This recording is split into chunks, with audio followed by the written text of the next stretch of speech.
पुढचा चॅप्टर तो आहे किंगडम ॲनिमेलिया. ठीक आहे, ॲनिमे चालू करू आणि मग घेऊ आपण आपला प्लॅन्टी, नंतर घेऊ, पण पहिला ॲनिमेलिया घेऊया. ठीक आहे, and I will start with, आणि आज आपण स्लाइड शो बघायचे नाही, आज आपण बघायचे ते आपले कॅरेक्टर्स कुठले कुठले आहेत, कॅरेक्टर्स मध्ये व्हेरिएशन्स काय आहेत.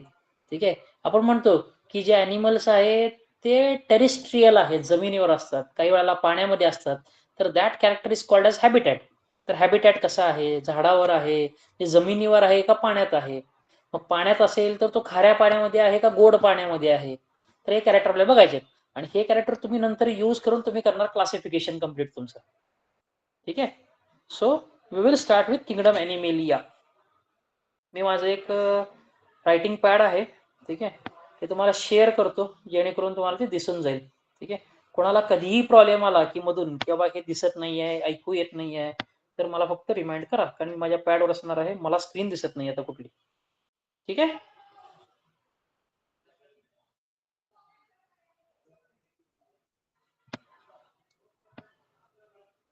ठीक आहे, सो स्क्रीन दिसते सगळ्यांना, white screen?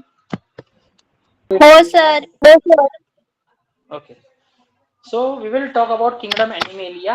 First, the characters of Animalia, or what are the characters required for their classification. Entire chapter आपला ह्या characters वर आहे पूर्ण. ठीक आहे, आता आपण पहिलं घेऊ, पहिला character. So characters of Animalia.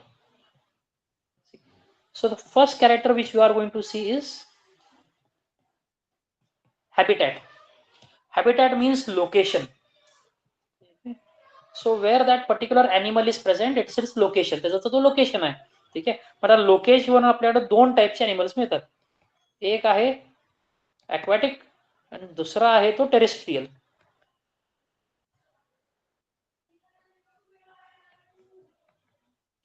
What you mean by aquatic? Aquatic म्हणजे पाण्यामध्ये असलेले. ठीक आहे, तो दोज ऑर्गॅनिझम्स और those animals present in water are called as aquatic, while those which are present on land surface are called as terrestrial. जमिनीवर असेल ते टेरिस्ट्रियल. आता जेव्हा तुम्ही ॲक्वॅटिक म्हणता, ॲक्वॅटिक पण दोन टाईपचे असतात आपले वॉटर बॉडीज, जे पाण्याचे आहेत ना वॉटर बॉडीज, तर हे दोन टाईपचे. एक आहे तो मरीन, ज्यामध्ये मीठ जास्त असतं, क्षार जास्त असतं, आणि second one is called as fresh water. समुद्र म्हणजे तुमचं नदीचं पाणी आहे, त्यानंतर तुमच्या तलावातलं पाणी आहे, तर हे फ्रेश वॉटर आहे. ठीक आहे, so some animals are marine waters, are present in marine water, while some are present in fresh water. Example देऊ शकता काही ॲनिमल जे तुम्हाला खाऱ्या पाण्यामध्ये मिळतात, समुद्रात मिळतात असे?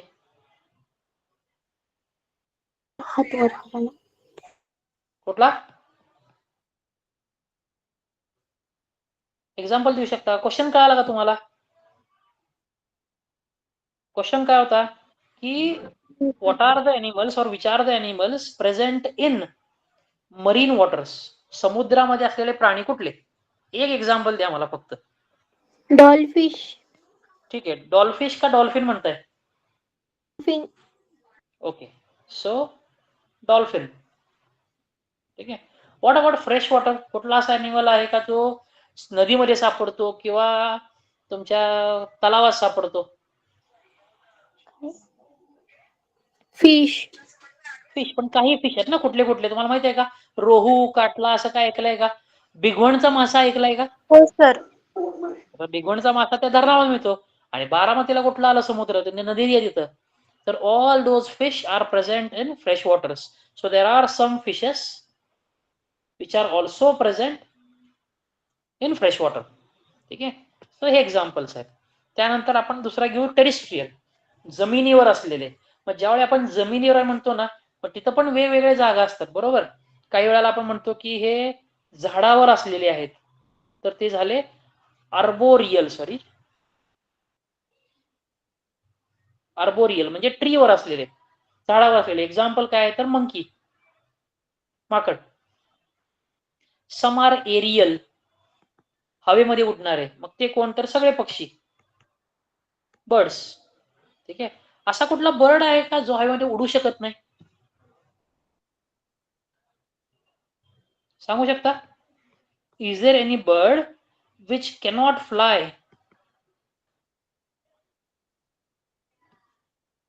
नाही, शांभुरुंग माहिती आहे सगळ्यांना. Ostrich. Yes, sir. Ostrich is a flightless bird. तो बर्ड आहे पण तो उडू शकत नाही कारण त्याचं वजन जास्त आहे. ठीक आहे. आणि तिसरं कंडिशन आहे ते फॉसोरियल, हे जी जमीन खोदून खाली राहतात ना जमिनीच्या खाली, तर ते. एक्झाम्पल रॅट, उंदीर. ठीक आहे. तर हे वेगवेगळे लोकेशन्स आहेत. तर असे लोकेशन असू शकतात. हा झाला पहिला कॅरेक्टर. आपण कुठलाही ॲनिमल या कुठलाही आपण जर आपण आता मी शिकता किंगडम ॲनिमेलिया, त्यात तुम्ही शिकणार वेगवेगळे फायला प्रेझेंट आहेत. पॉरिफेरा, निडारिया, सिलेंट्रेटा, ॲनलिड्स, मोल्युस्क, असे वेगवेगळे आहेत फायला तिथं. मग त्या फायलामध्ये कॅरेक्टर कुठले द्यायचे, तरी असे कॅरेक्टर लिहायचे. पहिल्या कॅरेक्टरला तुम्ही हॅबिटॅट. ठीक आहे. मग तो ॲक्वॅटिक आहे का टेरिस्ट्रियल आहे, एवढं जरी आठवलं तरी सफिशियंट आहे. मग तो मरीन, फ्रेश वॉटर, ते एक्स्ट्रा पॉईंट आले तर ठीक, नाही आले तर नाही आले. ठीक आहे. Second character which is called as level of organisation. ह्याचा अर्थ काय? ठीक आहे. आता पहिला काय अर्थ आहे ह्याचा, की ती जी ॲनिमल बॉडी आहे. ठीक आहे. आता तुम्ही जर आता आपण मागच्या शिकलो आपण 5 किंगडम क्लासिफिकेशन, तिथं पण म्हटलं की kingdom animalia are multicellular and eukaryotes. Multicellular म्हणजे भरपूर त्यात सेल्स प्रेझेंट आहेत एकाच ॲनिमलमध्ये. ठीक आहे. So it is made up of many cells. Now it could come like that की प्रत्येक सेल हा वेगवेगळा फंक्शन करतोय. म्हणजे काय, एक सेल आहे तीच रेस्पिरेशन करते, तोच रिप्रोड्यूस करतोय, तोच एक्सक्रिशन करतोय, सगळं तोच करणार आहे. असे तिथं भरपूर सेल्स आहेत. असं होऊ शकतं. किंवा काही वेळा होऊ शकतं की काही सेल्स आहेत ते एकत्र आले आणि सगळे मिळून एक काम करतायत, त्याला म्हणतात टिश्यू लेवल, तर टिश्यू तयार झाला. किंवा काही वेळेला होतं की बरेच टिश्यू एकत्र आलेत आणि तयार झाला एक organ. Like for example in our case we have organ called as brain. Brain एक ऑर्गन आहे. ठीक आहे. मग ती ऑर्गन लेवल होऊ शकते. आणि लास्ट ते ऑर्गन सिस्टीम. आपल्यामध्येच आपण म्हणतो आपल्यामध्ये नर्वस सिस्टीम आहे, डायजेस्टिव्ह सिस्टीम आहे, एक्सक्रिटिव्ह सिस्टीम, एक्सक्रिटरी सिस्टीम आहे. What does this mean? This means in that excretory system there are different organs. म्हणजे वेगवेगळे ऑर्गन एकत्र आलेत आणि तयार झाला एक ऑर्गन सिस्टीम. ठीक आहे. मग असे वेगवेगळे लेवल्स असतात. मग लेवल्स कुठले कुठले, तर पहिला आहे सेल्युलर लेवल, म्हणजे फक्त सेल्स आहेत. ठीक आहे. हेच कॉम्प्लेक्स होतं, पुढं तयार होतं टिश्यू लेवल. ठीक आहे.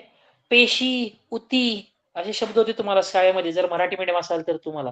ठीक आहे. पण आता मराठी मीडियम विसरून जायचे. If you are in 11th and 12th you should remember these words. So cells म्हणजे पेशी, टिश्यू म्हणजे उती. ठीक आहे. So cellular, tissue level, or it could B organ level, म्हणजे एखादा ऑर्गन आहे तर तो आहे, किंवा ऑर्गनची सिस्टीम आहे. आता आपण एक्झाम्पल घेऊ. ठीक आहे. बरं, तुम्हाला सगळ्यांना आठवतं का स्कूल मधलं थोडंफार, का काहीच आठवत नाही शाळेमधलं किंगडम ॲनिमेलिया मधलं? बोला. स्कूल मधलं किंगडम ॲनिमेलिया थोडं तरी आठवतं का?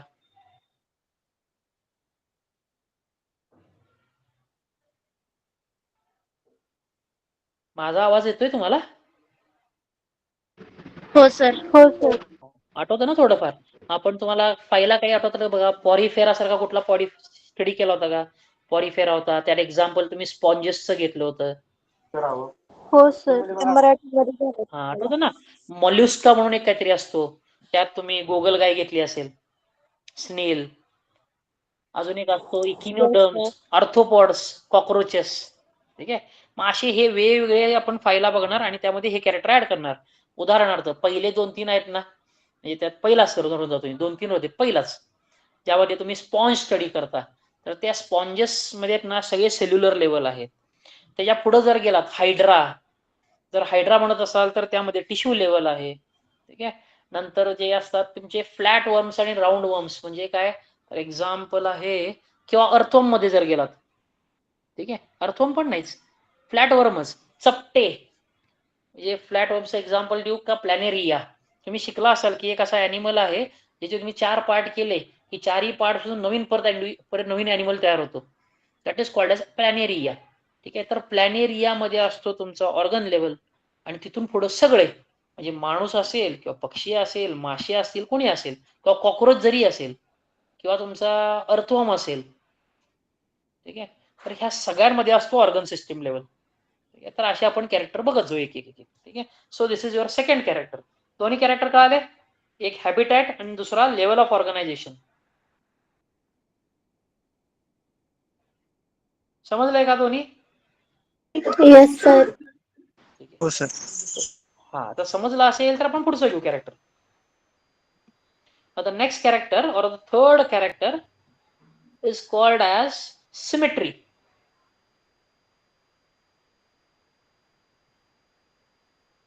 ठीक आहे. आता सिमेट्री म्हणजे काय की आपली जी बॉडी ऍक्सिस आहे, आता बॉडी आपली आहे, ठीक आहे. तर ह्याचे दोन भाग तुम्ही करू शकता का इक्वल? मला सांगा, माणसं जर आहेत, ठीक आहे. आता माणसानं जर तुम्ही इमॅजिनरी म्हटला, तुम्ही कट केला बॉडी, इमॅजिनरी काय खरंच खरंच कट करणार नाही आपण, इमॅजिनरी जर कट केली तर असे दोन इक्वल त्याचे हाफ होतील का? नाही. सांगा, होतील का? माणूस असेल, खेकडा असेल, जर तुम्ही बरोबर मधून जर कट केलात, आता धरून जावा तुम्ही, एक तुम्हाला शेप दाखवतो, ठीक आहे. You have made a square. एक सेकंड.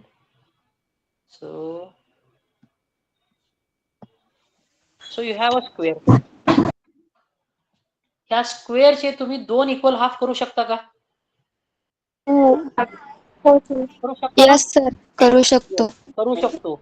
मग तुम्ही तो एका अँगल मध्ये करू शकता का बऱ्याच अँगल मध्ये करू शकतो? मीन्स यू बऱ्याच कॅन अँगल मध्ये करू शकतो. हा, म्हणजे असं पण म्हणतो हे तुम्ही असं पण कट करू शकता, दोन इक्वल हाफ झाले. किंवा तुम्ही हॉरिझॉन्टल कट करू शकता, दोन इक्वल हाफ झाले. or you could go for diagonal, दोन इक्वल हाफ झाले. तर कुठूनही कट केला याला तर तुम्हाला दोन हाफ मिळतील. ठीक आहे. सो हा झाला सिमेट्री. ठीक आहे. किंवा आता तुम्हाला जर म्हटलं की हा ठीक आहे, डू वन थिंग, एक माणूस आहे इमॅजिनरी, ठीक आहे. So a person, sorry, there is a person, एक ह्युमन बिंग आहे. मग तुम्ही त्याला जर बरोबर मधून कट केला तर एक डोळा इकडे, एक डोळा दुसरीकडे, नाकाचा अर्धा भाग एकाकडे, नाकाचा दुसरा भाग अर्धाकडे, एक हात एका बाजूला, दुसरा भाग एका बाजूला, दोन पायापैकी एक पाय एकाकडे, दुसरा पाय एकाकडे, असं कट होऊ शकतो ह्युमन बिंग पण. ठीक आहे. पण तो जो कटिंग आहे तो एकाच अँगल मध्ये आहे, तुम्हाला कट करायला लागेल की तुम्हाला दोन इक्वल हाफ मिळतील, बरोबर ना? Yes sir. हा, मग सर, तो पण सिमेट्री झाला. पेज नंबर किती आहे? काय झालं? पेज नंबर किती आहे? टेक्स्टबुकचा? Yes sir. हो सर. ओके, टेक्स्टबुक रेफर करताय का? हा, तुम्हाला सांगतो. Yes sir.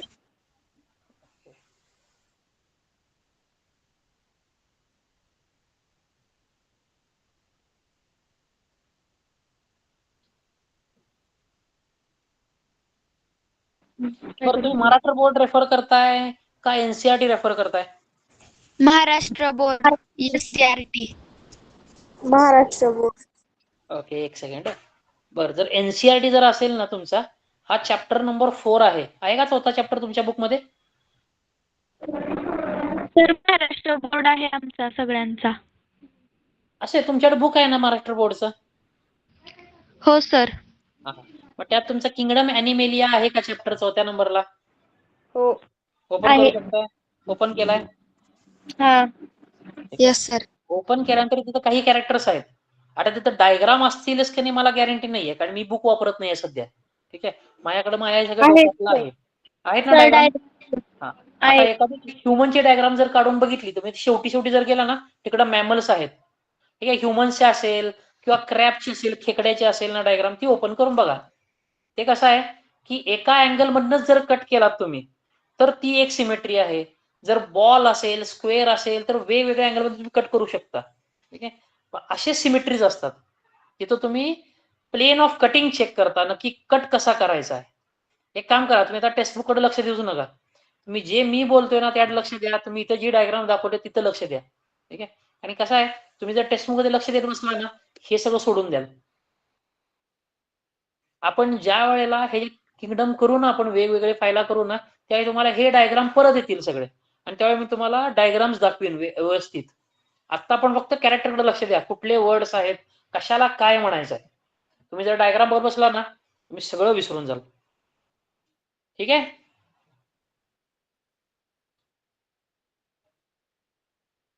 बघा, सिमेट्री ज्यावेळी म्हणता, ठीक आहे, तर सिमेट्री दोन टाईपची असते. एक सिमेट्री आहे त्याला म्हणतो आपण asymmetrical, which means the body cannot be divided into two equal halves. म्हणजे बॉडी जी आहे ना, ती दोन इक्वल हाफ मध्ये होऊ शकत नाही. उदाहरण असं घ्या की एक आपल्याकडे अॅनिमल आहे which is called as sponge. तो शेपलेस आहे. ठीक आहे. आता ह्याचे दोन इक्वल पार्ट पडतील का? नाही पडत. नाही पडत तर तो झाला असिमेट्रिकल. ठीक आहे. दुसरा असतो तो symmetrical. So where you can divide a body part into two equal halves. दोन इक्वल हाफ मध्ये तुम्ही ते ब्रेक करू शकता. ठीक आहे. तर हा झाला सिमेट्रिकल. आता सिमेट्रिकल मध्ये दोन टाईप असतात. ठीक आहे. एक असतो रेडियल सिमेट्री आणि दुसरा असतो बायलेटरल सिमेट्री. रेडियलचा अर्थ काय? जसा हा स्क्वेअर, कुठल्याही अँगल मधनं तुम्ही कट करा, ठीक आहे, तुम्हाला दोन इक्वल हाफ मिळतील. असं जर असेल तर तो झाला radial. So you can right, so you can cut the body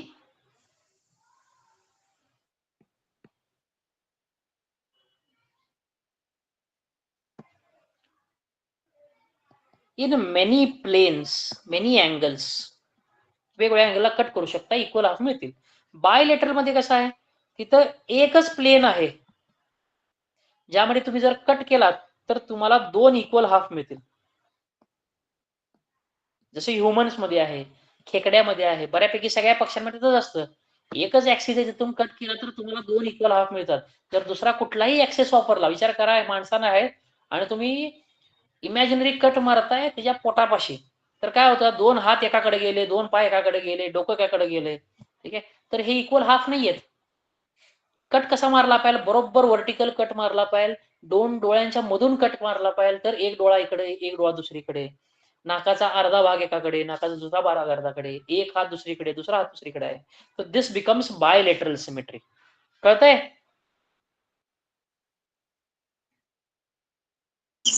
हो सर. ओके. ठीक आहे. So this is regarding symmetry. सिमेट्रीसाठी हे दोन पॉईंट लक्षात ठेवायचे फक्त, बाकी काही लक्षात ठेवायचं नाही. बाकी ज्यावेळी आपण फायला बघू ना, त्यावेळी तुमच्यासमोर मी डायग्राम्स ठेवीन, फोटोग्राफ्स ठेवीन, मग तुम्हाला कळेल की नक्की सिमेट्री काय आहे. पहिले 4-5 फायला झाले, मग तुम्हीच मला पटापट उत्तर द्यायला चालू करा. ठीक आहे. So this is your third character. Now there is something called as fourth character called as, एक सेकंड, हे खाली का आला परत?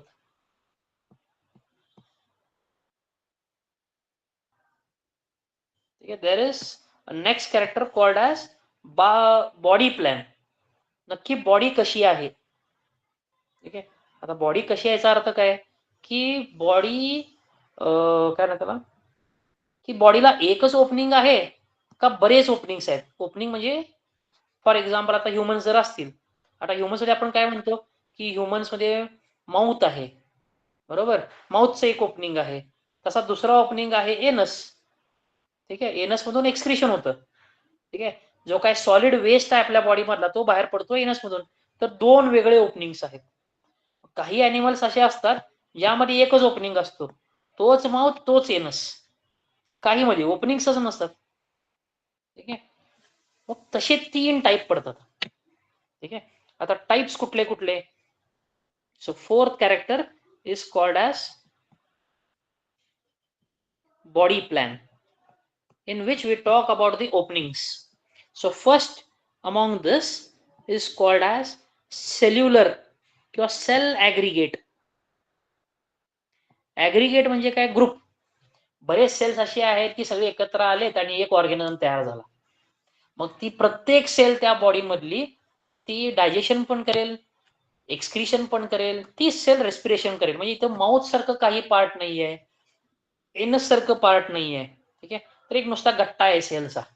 जसा साबण असतो ना, साबणाचा गोळा असतो. बरं, तुम्ही हे यूज करता ना, भांडी घासायला एक ते वापरतात माहिती आहे, ग्रीन कलरचा, रेड कलरचा, येलो कलरचा स्पंज सारखं असतं, ठीक आहे, स्पॉन्ज म्हणतो आपण त्याला.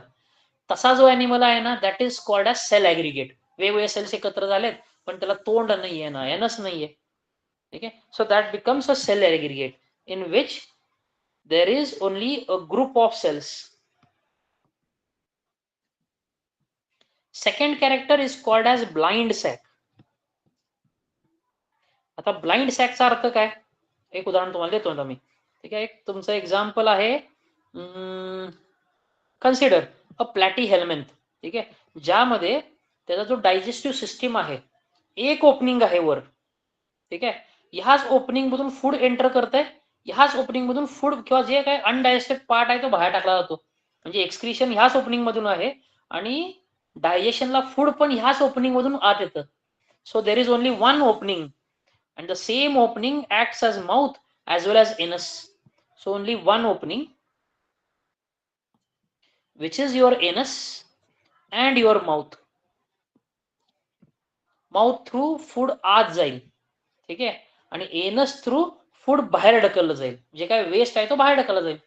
तर जर एकच ओपनिंग असेल, त्याच ओपनिंगला एनस म्हणणार आहात, त्याच ओपनिंगला जर माउथ म्हणणार असाल, तर तो बॉडी प्लॅन झाला तुमचा blind sac body plan. Third is called as tube within tube.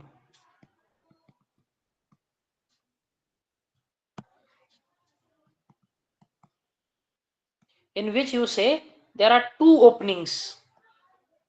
दोन ओपनिंग्स आहेत, दोन छेद आहेत, ठीक आहे. वन ॲज एनस and the second one as your mouth. अर्थ कळतो? एक्झाम्पल देऊ शकता?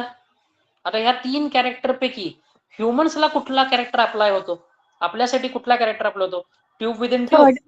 थर्ड, बरोबर ना, ट्यूब विदिन ट्यूब. आपल्याकडे माउथ पण आहे, एनस पण आहे. आता तुम्हाला एक इंटरेस्टिंग गोष्ट सांगतो, ठीक आहे.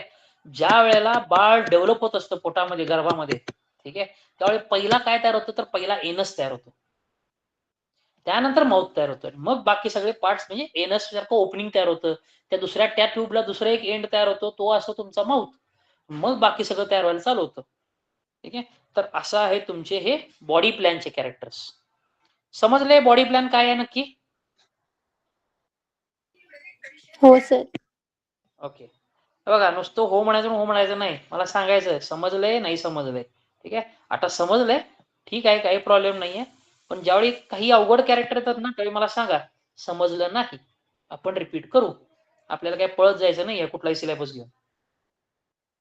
Fifth point, these are called as germ layers. आता जर्म लेयर्स म्हणजे काय? आता ज्यावेळी दोन गॅमेट्स फ्यूज होतात, मेल गॅमेट, फिमेल गॅमेट, ठीक आहे, त्यानंतर तुमचा एम्ब्रिओ म्हणजे गर्भ तयार व्हायला चालू होतो. गर्भ म्हणजे नाही, गर्भ नाही, गर्भामध्ये अर्भक एम्ब्रिओ तयार व्हायला चालू होतो. नंतर तोच एम्ब्रिओ असेल ना, पुढे जाऊन बाळ तयार करतं, ठीक आहे. मग ते जे एम्ब्रिओ तयार होतो ना, त्या एम्ब्रिओ तयार होत असताना मग तिथे तो वेगवेगळे ऑर्गन्स तयार होतात. मग हात, पार्ट्स तयार झाले, हात झाला, पाय झाला, मग ऑर्गन्स तयार झाले तुमचे, किडनी, हार्ट तयार झाला, ब्लड तयार झाला, टिश्यू तयार झाला, ठीक आहे. मग हे सगळं तयार होण्यासाठी काही लेयर्स इम्पॉर्टंट असतात. Now those layers are called as germ layers, ठीक आहे. एकूण 3 जर्म लेयर्स असतात. So there are 3 germ layers. नावामध्ये त्याचा अर्थ आहे ectoderm, endoderm and last is mesoderm. सांगू शकता ह्याच्यातला सगळ्यात बाहेर कुठला लेअर असेल? गेस करू शकता बाहेरचा कुठला?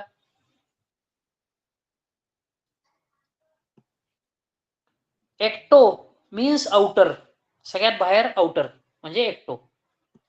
सगळ्यात आत एंडो आणि मध्ये मिझो, ठीक आहे. So there are 3 germ layers, ectoderm on the outside, endoderm on the inner side and between your ecto and endoderm is your mesoderm, ठीक आहे. असे 3 जर्म लेयर्स आहेत.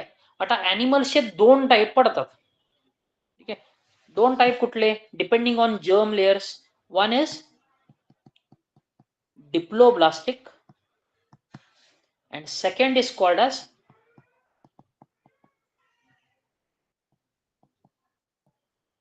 ट्रिप्लोब्लास्टिक. तर डिप्लो म्हणजे डाय, ट्रिप्लो म्हणजे ट्राय, डिप्लो म्हणजे 2, डाय म्हणजे 2, बरोबर, ट्राय म्हणजे 3. जर तिन्ही जर्म लेयर्स असतील, कुठले, तर एक्टोडम, एंडोडम आणि मिसोडम, तर हा झाला ट्रिप्लोब्लास्टिक. आपण जो आहेत ना, आपण ट्रिप्लोब्लास्टिक आहोत. ठीक आहे. डिप्लोब्लास्टिक कुठले, तर ज्यामध्ये फक्त 2 लेयर्स आहेत. 2 लेयर्स कुठले, तर एंडो आहे आणि एक्टो आहे, पण मिसोडर्म ऍबसेंट आहे. So if mesoderm is absent and only ecto and endoderms are present, it is called as a diploblastic animal. If all the 3 are present, it is called as a triploblastic animal. समजते? हो. Character कळालं का?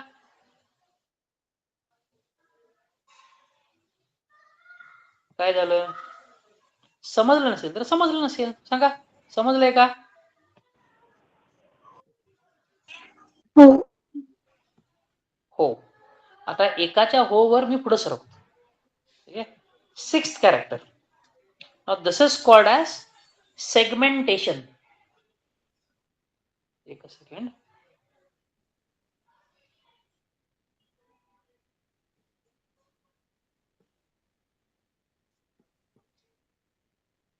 Segmentation म्हणजे काय होतं की partitions. आता तुम्ही जर तुमच्या बोट बघितलं, हाताचं बोट बघा, पायाचं बोट बघा, त्यावर काही रेषा असतात ना.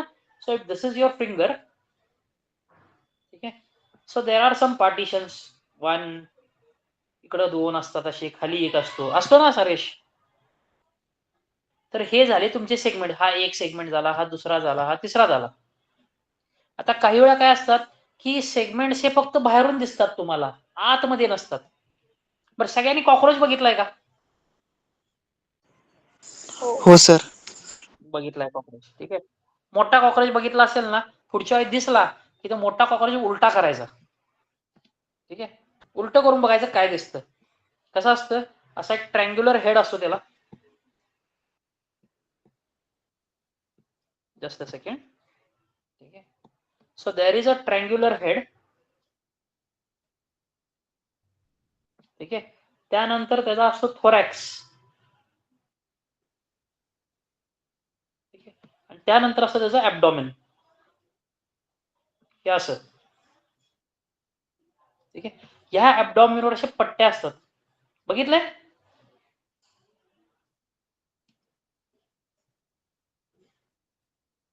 आणि जे पाय येतात ना, ते इथून बाहेर पडतात असे.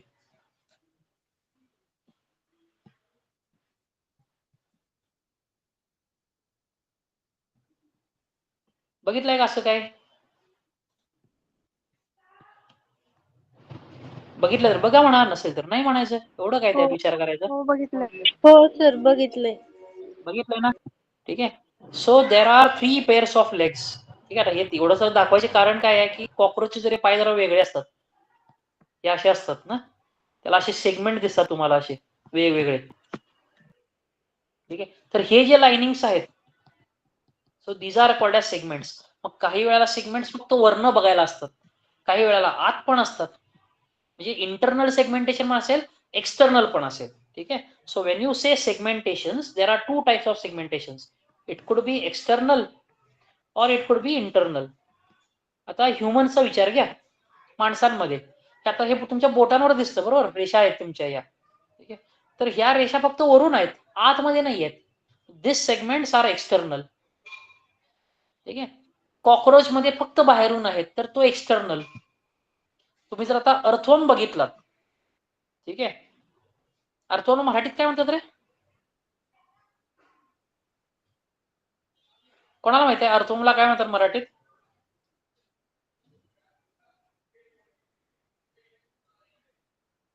मला माहित नाही म्हणून तुम्हाला विचारतोय. तुम्ही सांगाल ते बरोबर. ठीक आहे. So segmentation could be internal, कुड बी एक्सटर्नल. ठीक आहे. तर हा एक कॅरेक्टर झाला. पुढचा कॅरेक्टर, 7th वन. ठीक आहे. So this is called as body cavity.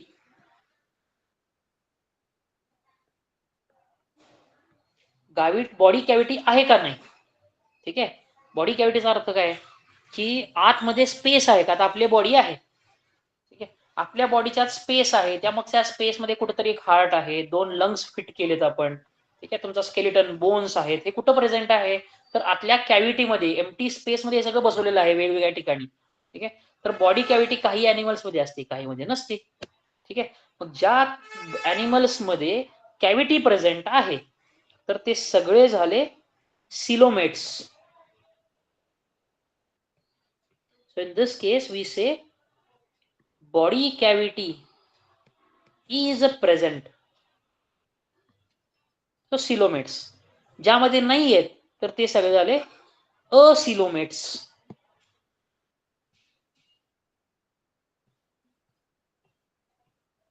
So body cavity is absent. आणि तिसरा एक आहे त्याला म्हणतात जातं स्युडोसिलोमेट्स. आता एक लक्षात ठेवायचा, स्युडो वर्ड कधी वापरायचा. So when you say something which is false, pseudocoelomates, false, खोटा आहे, त्याला म्हणतात स्युडो. ठीक आहे. आता याचा अर्थ काय होतो इथं, की बॉडी कॅव्हिटी आहे पण ती खोटी आहे, असं लिहिता येतं का, नाही येतं. आता याचं एक कारण देतो मला, स्युडोसिलोमेट्स का म्हणायचे. आता जी काही बॉडी कॅव्हिटी तयार होते सिलोमेट्स मध्ये, ही तयार होते मिसोडर्म पासून, ठीक आहे. आता असिलोमेट मध्ये बॉडी कॅव्हिटी नाहीये, म्हणजे तिथं मिसोडर्म नाहीये. हे असिलोमेट आहेत ना, हे सगळे आहेत डिप्लोब्लास्टिक, ज्यामध्ये फक्त एक्टोडर्म आहे आणि एंडोडर्म आहेत. सिलोमेट्स कसे आहेत, ट्रिप्लोब्लास्टिक, त्यात एक्टो पण आहे, एंडो पण आहे आणि मिझो पण आहे.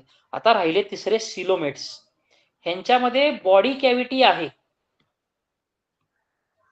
पण ती आहे रिड्यूस्ड, छोटीशी आहे, जास्त मोठी नाही आहे, ठीक आहे. परत दुसरं काय आहे, जी काय कॅव्हिटी तयार झाली आहे बॉडी कॅव्हिटी, जी छोटी आहे, ठीक आहे, ती तयार झाली आहे पण ती तयार होताना त्यामध्ये मिसोडमचा काही इन्व्हॉल्वमेंट नाहीये, म्हणजे मिसोडमने ती तयार केलीच नाहीये. समजतंय. म्हणजे ह्यांच्यामध्ये फक्त एक्टोडर्म आणि एंडोडर्म होता पण त्यामध्ये बॉडी कॅव्हिटी प्रेझेंट होती. असे जे आहेत ना हे सगळे pseudocoelomates. So in pseudocoelomates there is ecto and endoderm present.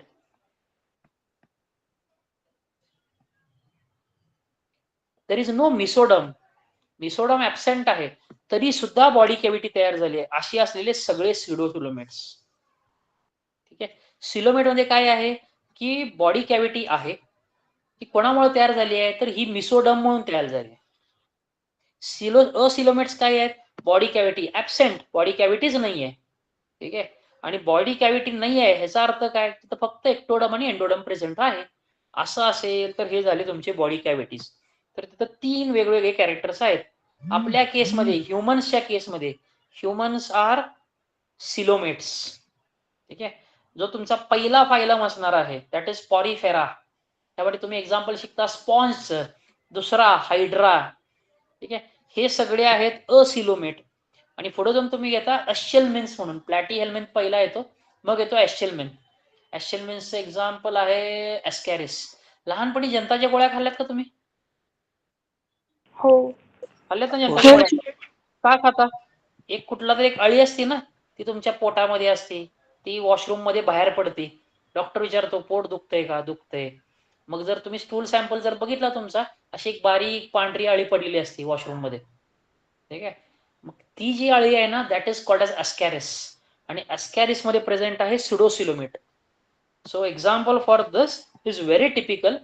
तुमच्या सगळ्या फायलम मध्ये एकच फायलम आहे जिथं सिलोसिलोमेट कॅरेक्टर आहे, तो आहे ॲशेलमेन्स, ठीक आहे. त्यानंतर पुढचा तो घेऊ आपण, स्केलेटन घेऊ. माहित आहे सगळ्यांना स्केलेटन म्हणजे काय, मराठीत काय म्हणायचं स्केलेटनला? म्हणजे मला गावठी शब्द माहित आहे, त्याला आपण सांगाडा म्हणतो, बरोबर ना. पण म्हणजे बुक मध्ये काहीतरी वेगळा शब्द दिला असेल ना त्यांनी स्कूलिंग मध्ये. So 8th one is skeleton. हे म्हणजे काय आहे, तर this is your framework of your body. जी काय तुमची बॉडी आहे ही कशामुळे आहे, तर आतल्या स्केलेटनमुळे आहे. तुम्ही उभे राहू शकता. कशामुळे? तर आता तुमचा जो स्केलिटन आहे, मग ते बोन्स आहेत, त्याचे मसल्स आहेत, ठीक आहे. तर ह्यामुळे तुम्ही उभे राहू शकता, मूव्ह करू शकता. तर that entire thing is called as skeleton. आता स्केलिटन पण 2 टाईपचा असतो. So first of all, what is skeleton? It is the framework of body. ठीक आहे. This skeleton will be of 2 types. कुठले कुठले? तर एक आहे एंडोस्केलिटन. एंडो म्हणजे आत, तुमच्या बॉडीच्या आतमध्ये जो स्केलिटन असतो तो झाला एंडोस्केलिटन. उदाहरणार्थ बोन्स, तुमची सगळी बोन्स, हा सगळे पार्ट आला एंडोस्केलिटनचा. So skeleton example is bones. आणि सेकंड आहे एक्झोस्केलिटन, जो तुमच्या बाहेरच्या बॉडीच्या बाहेर प्रेझेंट असतात काही वेळेला. तर हे झाले एक्झोस्केलिटन. उदाहरणार्थ शिंपले बघितलेत ना? शिंपल्याच्या आतमध्ये एक प्राणी असतो, that is called as oyster. ठीक आहे. ऑयस्टर मध्ये मोती तयार होतो. तर जो शिंपला आहे वरचा, जो शिंपले म्हणता तुम्ही वापरता, ठेवता घरी, चांगलं दिसतं म्हणून, तर that is a part of exoskeleton. त्या अॅनिमलचा तो एक्झोस्केलिटन, त्याच्या प्रोटेक्शनसाठी त्यांनी तो तयार केला होता. तुमच्यासाठी तयार केला नव्हता त्याने. किंवा आपल्या हाताला जे नखं असतात, ठीक आहे, किंवा बैलांना किंवा गाई म्हशींना जे शिंग येतात, ठीक आहे, तर these are the parts of exoskeleton. So for example, you can write hairs, nails,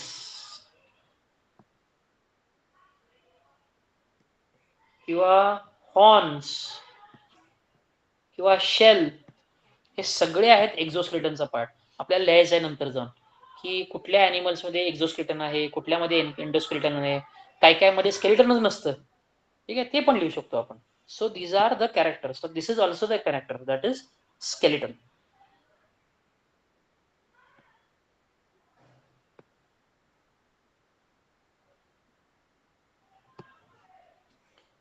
Next one, 9th.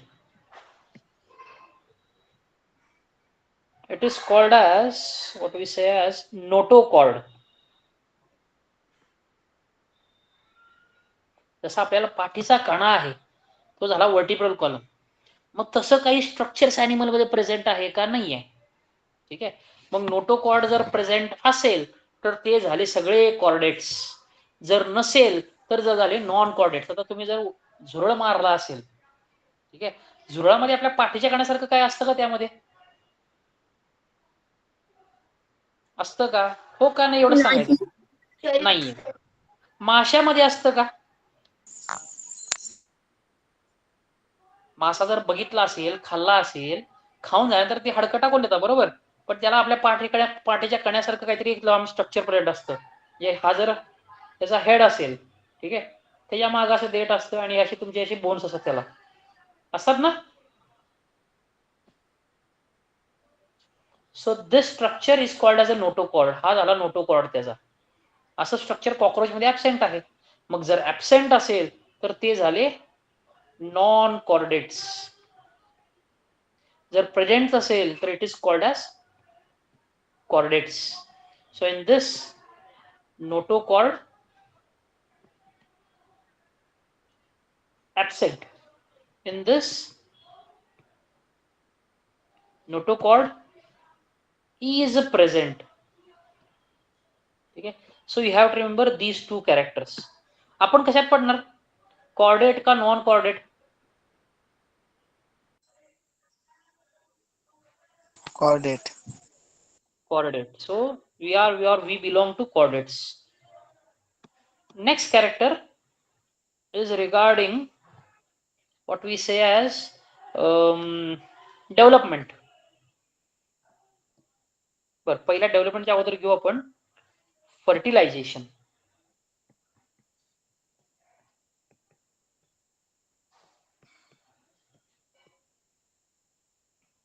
Fertilisation म्हणजे काय? सेक्शुअल रिप्रोडक्शनचा पार्ट आपण बघतोय. म्हणजे त्या अॅनिमल मध्ये स्पर्म आणि एग तयार होतं का? ठीक आहे. तयार होत असेल तर स्पर्म आणि एगचं जे फ्युजन आहे हे बॉडीच्या आत होतं का बाहेर होतं? ठीक आहे. So when you say fertilization, it is fusion of gametes.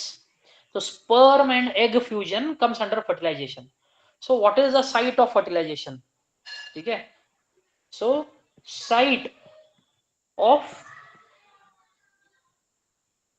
fusion of gametes. Gametes कुठे फ्यूज होतात? बॉडीच्या आतमध्ये का बाहेर? ठीक आहे, तर आपण पहिलं घेऊ एक्सटर्नल आणि दुसरं आहे इंटरनल.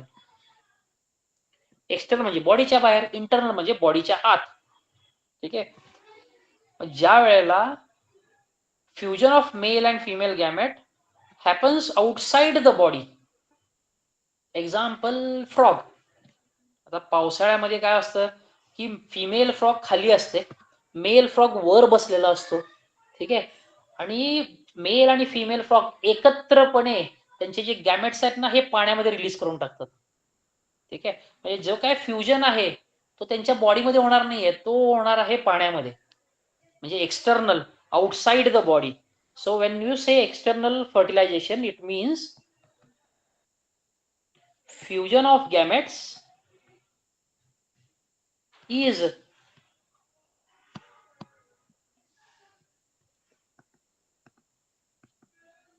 outside the body. आणि एक्झाम्पल काय, तर फ्रॉग. इंटरनल फर्टिलायझेशन म्हणजे जो फ्युजन आहे मेल गॅमेट आणि फ्युजन फिमेल गॅमेट्सचा, ठीक आहे, हा होतो इनसाइड दी बॉडी. आता सांगू शकता आपण कशात पडणार आहे? Human beings. कॅरेक्टर सांगू कसं आहे? आपल्या जे आहेत ह्युमन मेल्स आहेत, तर males will release their sperms inside the female's body and fusion will take place inside the female's body. म्हणून तर बाळ पोटाच्या आत तयार होतं, गर्भामध्ये तयार होतं. का? कारण फर्टिलायझेशन पण आतमध्येच आहे. ठीक आहे, hence humans will be having internal fertilization. समजते? 11वा character in which we will study regarding development. आता फर्टिलायझेशन तर झाला, फ्युजन झालेला आहे, झायगोट तयार झालेला आहे. ठीक आहे, मग दोन कंडिशन येतात. एक आहे इनडायरेक्ट डेव्हलपमेंट, दुसरा आहे डायरेक्ट डेव्हलपमेंट. म्हणजे काय, रिप्रोडक्शन झालंय, मेल फिमेल गॅमेट फ्यूज झालेत आणि त्यापासून डायरेक्टली एक अडल्ट तयार झालंय, बाळ तयार झालंय, पुढची जनरेशन तयार झाली डायरेक्ट. आपल्या ह्युमन्स मध्ये तसंच आहे ना, मेल फिमेल आहेत. ठीक आहे, रिप्रोडक्शन होतं, मेल गॅमेट फिमेल गॅमेटशी फ्यूज करतो फिमेलच्या बॉडीच्या आतमध्ये, मग ते तुमचं एम्ब्रिओ तयार करतो, एम्ब्रिओ पासून मग बाळ तयार होतं, पण ते पोटामध्ये बाळ तयार झालंय. ठीक आहे, पण हे काय आहे, तर झायगोट पासून डायरेक्टली बाळ तयार झालं, तर हा झाला direct. So in this case, in case of direct, आपण म्हणू शकतो की zygote converts directly into adult, baby मध्ये होतो फॉर्मेशन. इनडायरेक्टचा एक्झाम्पल काय आहे, तर धरून जाऊ तुम्ही फुलपाखरू. ठीक आहे, आता ज्यावेळी फुलपाखरू रिप्रोडक्शन होतं ते त्या प्लांटवर एग्स ले करतात, अंडी घालून ठेवतात. मग ती अंडी फुटल्यानंतर त्यातनं पहिल्यांदा अळी बाहेर येते, that is called as caterpillar. ठीक आहे, this time we call it as larvae. पहिल्यांदा अळी येते, मग अळी तिथं भरपूर फिडिंग करते, पूर्ण पान खाऊन टाकणार, त्या झाडाची सगळी पानं खाऊन टाकेल, आणि त्यानंतर मग त्याभोवती एक कवच तयार होतं, ककून तयार होतं.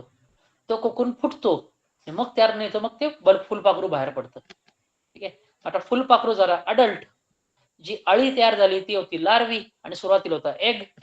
ठीक आहे, मग जर एग पासून पहिल्यांदा लार्वी तयार झाला आणि लार्वी पासून जर अडल्ट तयार झाला, दिस इज कॉल्ड एज इनडायरेक्ट. बरोबर आहे ना? खालच्या केसमध्ये काय आहे, डायरेक्टली अडल्ट तयार झाला, वर काय आहे, पहिला लार्वा झाला मग अडल्ट तयार झाला, म्हणून हा झाला indirect. So these are the two next characters. समजले कॅरेक्टर हे दोन्ही पण, फर्टिलायझेशन आणि तुमचा डेव्हलपमेंट. कळालंय सगळ्यांना? हो सर. एकटाच आहे वाटतं लेक्चरला, बाकी काय करतायत, झोपले?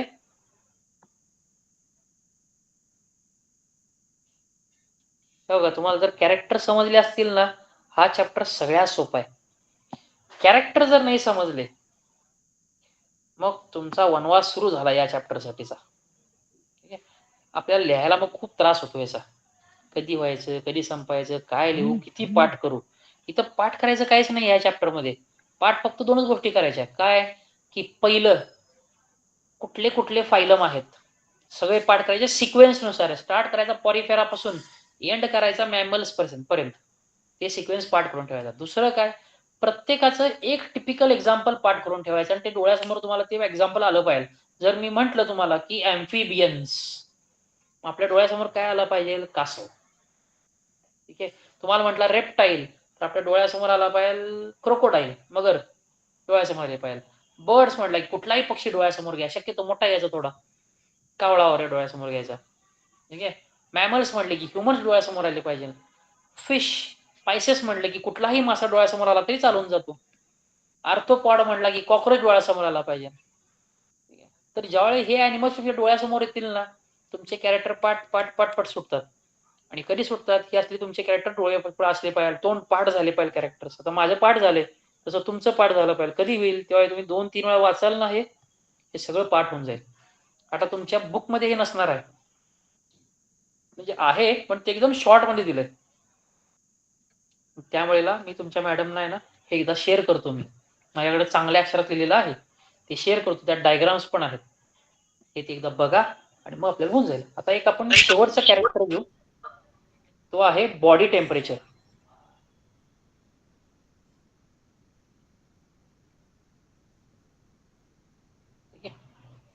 आता बॉडी टेम्परेचरवर ॲनिमल्सचे 2 टाईप पडतात. एक आहे warm blooded animals and second वर are cold blooded animals. There are other terms also, याला दुसरी नावं पण आहेत.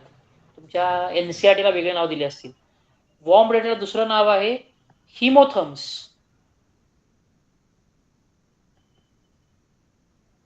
थर्मल म्हणजे हीट. ठीक आहे. आणि कोल्ड ब्लडेडला दुसरं नाव आहे पॉई किलो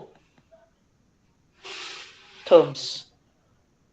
ठीक आहे. बरं, तुम्ही बोर्डवाले जरी तुम्ही हे शब्द वापरले ना तरी चालून जातं, डझंट मॅटर. ठीक आहे. So warm blooded are called as homeotherms, cold blooded are called as poikilotherms. आता तुम्हाला उदाहरण देतो मी कसं असतं. ज्या ॲनिमल्स मध्ये, ठीक आहे, बाहेरचे कंडिशन्स त्या बॉडीचं टेम्परेचर ठरवतील काय होणार आहे. म्हणजे बाहेर जर थंडी पडली तर ह्यांचं टेम्परेचर ड्रॉप झालं, बाहेर जर उन्हाळा पडला टेम्परेचर वाढला तर ह्यांचं बॉडी टेम्परेचर इन्क्रीज झालं. असे जे ॲनिमल्स आहेत ना हे सगळे झाले कोल्ड ब्लडेड. ठीक आहे. आणि ज्यांना बाहेरच्या टेम्परेचरचा काही फरक पडत नाही, बाहेर कितीही थंडी पडू देत आपलं बॉडी गरमच आहे, बाहेर कितीही गरम असू देत आपलं जे टेम्परेचर आहे ते मेंटेन होतं, असे आहेत ना हे सगळे वॉर्म ब्लडेड किंवा हिमोथर्म्स. आता एक्झाम्पल कोण आहे तर ह्युमन्स, किंवा आपण असं म्हणू की मॅमल्स आणि एव्स.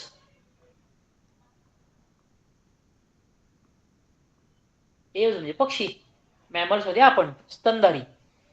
ठीक आहे. तर मॅमल्स आणि एव्स हे दोनच असे आहेत ॲनिमल्स मधले, हे आहेत वॉर्म ब्लडेड. बाकी सगळे, ठीक आहे, हे झाले सगळे तुमचे कोल्ड ब्लडेड. ठीक आहे. आता आपल्यामध्ये असं काय आहे की जेणेकरून आपण आपल्या बॉडी टेम्परेचर कंट्रोल करतो. उदाहरण घ्या, आता डिसेंबरचा महिना आहे, थंडी भरपूर पडली आहे, तुम्ही थंड पाण्याने आंघोळ केली, तुमची बॉडी काकडते म्हणजे कडकडून येते का, दात वाजतात का आपले, वाजतात. का वाजतात, कारण की ज्या वेळेला तुम्ही बॉडीवर गरम थंड पाणी टाकता, ऑलरेडी बाहेर थंडी आहे. ठीक आहे. आपल्या बॉडीचं टेम्परेचर जास्त आहे बाहेरच्या थंडीपेक्षा. बाहेर किती 7-8 डिग्री टेम्परेचर आहे, आपलं 35-32 पर्यंत मेंटेन केलं जातं. ठीक आहे. मग ते टेम्परेचर कसं जास्त वेगळं आलं, फरक पडला, मग ज्यावेळी तुम्ही थंड पाणी टाकली आपली बॉडी थंड होणार आहे. मग त्यावेळी काय होते, बॉडी शिवर करते, थरथरते, दात तुमचे वाजायला चालू होतात. त्यावेळेला बॉडी हीट तयार करते आणि बॉडी टेम्परेचर परत इन्क्रीज करते. जे थंड झालं होतं परत नॉर्मलला आणलं त्यांनी. उलट उन्हाळ्यामध्ये काय होतं, आपल्याला घाम फुटतो, बाहेर टेम्परेचर जास्त आहे, 40 वगैरे आहे, पण आपलं बॉडी टेम्परेचर तेवढं नाही आहे, आपलं बॉडी टेम्परेचर कमी आहे. ठीक आहे. मग उन्हाळ्यानं काय होतं, बाहेरचं टेम्परेचर जास्त आहे, आपलं पण बॉडी टेम्परेचर वाढलं पाहिजे. त्यावेळी बॉडी काय करते, आपली स्किनवर घाम पसरवते, घाम आला की नंतर जर वारं आलं की ते थंड होतं. It will give you a cooling effect. तर असं करून आपली बॉडी टेम्परेचर आपण कंट्रोल करतो. म्हणून माणसं जी आहेत ना, ही जगाच्या पाठीवर कुठेही राहतील. ही राजस्थानमध्ये पण राहतील आणि ही काश्मीरमध्ये पण राहतात. म्हणजे थंड ठिकाणी पण आहेत आणि जिथं खूप गरम आहे तिथं पण राहतो. This is due to a character called as हिमोस्टॅसिस.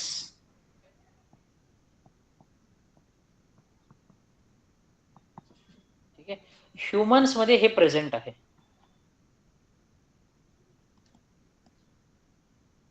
or you can say present in mammals and aves. So this is regarding body temperature. Body temperature तुमचे हे दोन कॅरेक्टर पाठ करून ठेवायचे तुमच्या एक्झाममध्ये सगळ्यात महत्वाचे. का? कारण की एक्झाम मध्ये काही विचारू देत, कुठलाही फायलम त्यांनी विचारू देत. ठीक आहे, फक्त दोन फायलम नाही आहेत, हे दोन क्लास आहेत, मॅमल्स आणि एव सोडून बाकी काही विचारलं ना, त्या सगळ्यांमध्ये कॉमन कॅरेक्टर काय आहे तर बॉडी टेम्परेचर. काय आहे तर सगळे कोल्ड ब्लडेड आहेत. फक्त मॅमल्स आणि एव्हला तुम्ही लिहिणार वॉर्म ब्लडेड, बाकी सगळे कोल्ड. हे झाले सगळे मेन कॅरेक्टर्स. आणि काही कॅरेक्टर्स आहेत, त्यामध्ये एक येतं तुमचं digestion.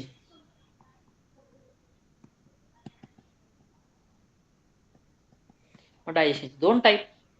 Once it could be intracellular, म्हणजे फूड सेलच्या आतमध्ये जाईल आणि मग ते डायजेस्ट केलं जाईल. किंवा दुसरं असतं की एक्स्ट्रा सेल्युलर, सेलच्या बाहेर डायजेशन केलं जाईल. आता आपल्यामध्ये कसं आहे, आपल्यामध्ये हे पोट आहे बरोबर. So this is your oesophagus, then comes your stomach. ठीक आहे, असा हा स्टमक. आता ही जी मधली स्पेस आहे ना, ही सगळी कॅव्हिटी आहे, मोकळा स्पेस आहे. जे सेल्स आहेत ना, तर सेल्स इथं आहेत. आपल्या डायजेशन कुठं होतं तर सेल्सच्या बाहेर. सेल्स मध्ये झालंय का नाही, जो फूड आहे तो इथून एंटर केला, तो सगळा फूड इथं मध्ये आला. So food is present in this cavity. ठीक आहे, then your enzymes will be released from your cells, आणि मग डायजेशन होणार आहे तुमच्या ह्या कॅव्हिटीमध्ये. म्हणजे थोडक्यात सेलच्या बाहेर डायजेशन आहे. म्हणून ह्युमन्स मध्ये आहे extra cellular structure, extra cellular digestion. It is never intra cellular. ठीक आहे, असे कॅरेक्टर्स आहेत. एक पर रेस्पिरेशन पण पडतं, एरोबिक रेस्पिरेशन, एनएरोबिक रेस्पिरेशन. ठीक आहे, असे वेगवेगळे छोटे मोठे कॅरेक्टर्स आहेत, पण इम्पॉर्टंट हे होते. ठीक आहे, पुढच्या लेक्चरला पण आपण थोडे कॅरेक्टर्स घेऊ, एक दोन आहेत कॅरेक्टर्स, तेवढे झाले की आपण चालू करू तुमचे फायला. ठीक आहे, ग्रुप मध्ये नोट्स शेअर करा. हा आज करणार मी ग्रुपमध्ये. आज आहे की नाही, आज किंवा उद्या सकाळी, शक्यतो आज होणार नाही मला, उद्या सकाळी 100% ग्रुपमध्ये मी एक नोट शेअर करतो व्यवस्थित चांगल्या अक्षरात. तुम्हाला ह्या चॅप्टरचे पूर्ण नोट्स असतील, मग त्यातले स्टार्ट पार्ट आपल्यासाठी आता उपयोगी आहे. काय हे सगळे कॅरेक्टर. बाय सर, गुड ठीक नाईट. आहे, हो सर. ओके. त्याला गुड नाईट, त्याला झोप आली वाटतं. चला गुड नाईट.